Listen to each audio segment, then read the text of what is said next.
신여진이 깨어난 순간 모두의 거짓이 흔들리기 시작했다. 하얀 병실 천장 아래 눈을 깜빡이며 천천히 깨어난 그녀. 의사는 기적이라 말했고 간호사는 눈물을 흘렸다. 하지만 가장 가까이에서 그 모습을 지켜보던 최명진은 속으로 웃고 있었다. 기억이 없다고요? 의사의 말에 여진은 어리둥절한 눈으로 물었다. 자신의 이름조차 확신하지 못한 채 침대 가장자리를 움켜쥐는 그녀. 그 눈빛은 공허했고 그 공허함이 명지에게는 오히려 기회처럼 느껴졌다. 기억상실 그래, 운명도 우리 편이네. 성호의 딜레마. 윤성호는 여진의 병실 앞에서 몇 번이고 주먹을 움켜쥐었다. 그는 진실을 말할 수 없었다. 여진이 기억을 되찾는다면 모든 것이 끝장난다는 걸 누구보다 잘 알면서도 그는 단 하나의 선택을 했다. 하나야, 내가 유진이인 척 해줄 수 있겠니? 구하나는 충격에 말을 잇지 못했다. 제가요, 왜요? 왜 제가 그 역할을 해야 하죠? 내가 아니면 여진은 절대 회복 못해. 그녀는 유진을 믿었으니까. 하지만 그 말은 거짓이었다. 하나는 유진이 아니었다. 아니, 정확히는 유진이었을 수도 있었던 존재였다. 가짜의 위장. 며칠 뒤 하나는 여진의 병실에 들어섰다. 하얀 블라우스, 단정하게 묶은 머리, 그리고 미소. 언니 나야 유진이. 여진은 멍한 눈으로 그녀를 바라보다가 미세하게 눈을 깜빡였다. 그 순간 명지의 손이 침대 옆에서 떨리고 있었다. 하나는 본능적으로 그 떨림을 느꼈다. 그리고 알았다. 이 집 다들 뭔가를 감추고 있어. 깨어나는 기억의 파편들. 밤이 되자 여진은 잠든 듯 보였다.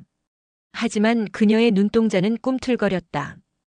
회색빛 복도, 부서진 유리잔, 누군가의 비명. 그리고 피. 누구 죽었어? 분명히. 여진은 식은땀을 흘리며 벌떡 일어났다. 누군가 자신을 밀쳤고 누군가는 그 장면을 보고도 외면했다. 기억의 일부가 조각처럼 떠오르기 시작한 순간 그녀는 혼란스러웠다. 그리고 병실 문 밖에서 누군가가 전화를 걸고 있었다. 장비서였다. 예, 이석기입니다. 여진 씨 기억 일부 돌아오는 듯합니다. 즉시 조치하겠습니다. 하나의 선택. 하나는 혼란스러웠다. 왜 자신이 유진인 척해야 했는지, 왜 성호가 그런 부탁을 했는지. 그러다 우연히 보게 된 한 장의 사진. 어린 시절 자신과 똑같이 생긴 또 다른 여자아이와 손잡고 웃고 있는 사진. 이게 뭐야? 왜 나와 똑같이 생겼지? 그 순간 그녀는 깨달았다. 자신은 단순히 도와주는 인형이 아니었다. 이 집안에서 누군가를 대체하기 위해 만들어진 존재였다. 감춰진 퍼즐, 드러나는 진실. 윤세영은 조용히 여진의 병실에 들어왔다. 그리고 그녀에게 다가가 조용히 속삭였다. 넌 여기에 있으면 안 돼. 그들이 널 왜 여기 두는지 알아? 여진은 고개를 젓는다. 하지만 그 말에 불안함이 번지기 시작한다. 그녀는 거울을 본다. 그리고 의문의 상처. 그리고 손가락에 남겨진 익숙한 반지 자국. 누군가 나한테서 뭔가를 빼앗아갔어. 난 그걸 찾아야 해. 명지의 공포. 명지는 점점 흔들리고 있었다. 여진이 기억을 되찾는 순간 자신이 저지른 모든 죄가 드러날 테니까.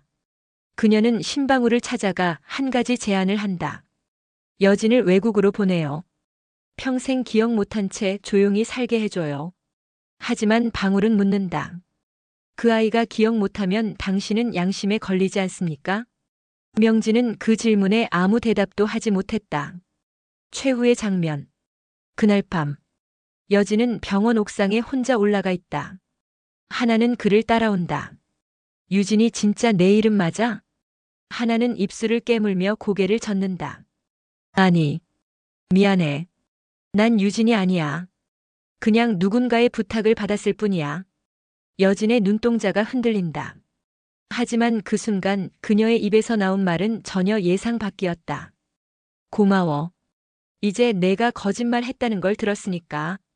하나 뭐? 나 기억났거든.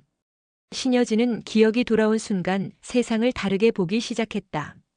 누가 자신을 속이고 있는지, 누가 두려워하고 있는지, 그리고 누가 아직도 감히 진실을 묻으려 드는지를 말이다. 그녀는 알게 됐다. 사고가 단순한 우연이 아니었음을. 누군가 자신을 가짜로 만들기 위해 준비한 시나리오였음을. 구하나의 고백 이후. 병원 옥상에서 구하나는 고백 후에도 그대로 울먹이며 여진의 앞에 서 있었다. 하지만 신여진은 놀랍도록 침착했다. 그녀는 차분하게 하나의 손을 잡으며 말했다. 괜찮아.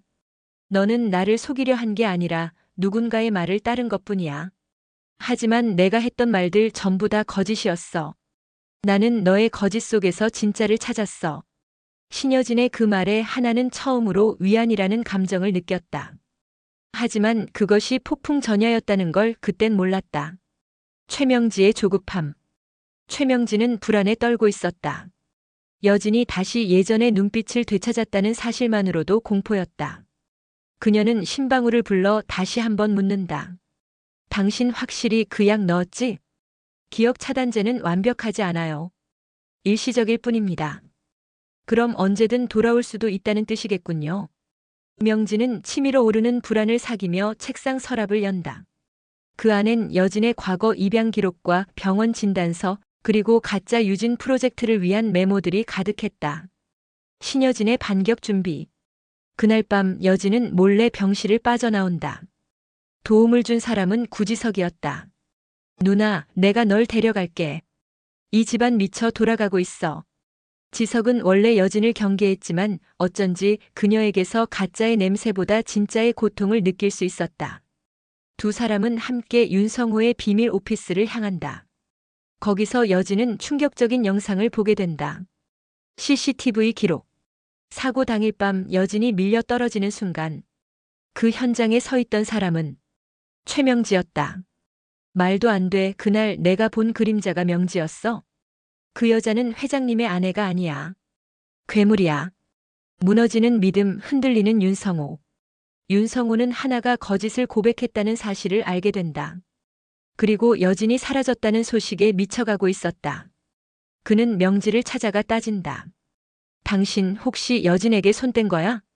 여진? 그 아이가 진짜 딸이라도 돼? 뭐? 우리는 가짜를 만들어서라도 지켜야 했던 거야. 당신도 그게 옳다고 생각했잖아. 윤성호는 충격에 빠진다. 모든 게 무너지고 있었다. 그가 지키려 했던 가족도 진실도. 진실의 무대 재등장한 신여진. 며칠 후 대형 미술관 행사장. 최명진은 기자들 앞에서 구유진의 새로운 작품 발표회를 열고 있다. 가짜 유진의 정체를 영원히 공고히 하려는 의도였다. 그 순간 무대 조명이 꺼지고 마이크를 든 여자가 등장한다. 소개받을 필요는 없겠죠? 저 신여진입니다. 전원이 켜지고 화면에 영상이 재생된다. 명지가 여진을 병원 침대에서 밀쳐내는 장면. 그 영상과 함께 여진의 목소리가 울려 퍼진다. 이 여자는 나를 죽이려 했습니다. 내 인생을 빼앗고 내 기억을 지우고 내 이름을 쓰레기통에 던졌죠. 그런데도 내가 여기 선 이유는 단 하나예요. 그 이름을 되찾기 위해서입니다. 현장은 아수라장이 되고 명지는 무너져 내린다. 기자들의 플래시가 터지고 하나는 눈물을 흘리며 무대를 바라본다. 신방울은 명지에게 말한다. 끝났습니다. 당신이 가짜를 키운 죗값 이제 갚으셔야죠. 윤성호는 여진 앞에서 무릎을 꿇는다. 용서해달라고는 안 하겠습니다. 단지 앞으로 당신 곁에 있어도 될까요? 여진은 말없이 눈을 감는다. 그리고 마지막 장면, 그녀는 병원 루프탑에서 혼자 서서 하늘을 바라본다. 이제야 내 게임을 시작할 수 있겠어.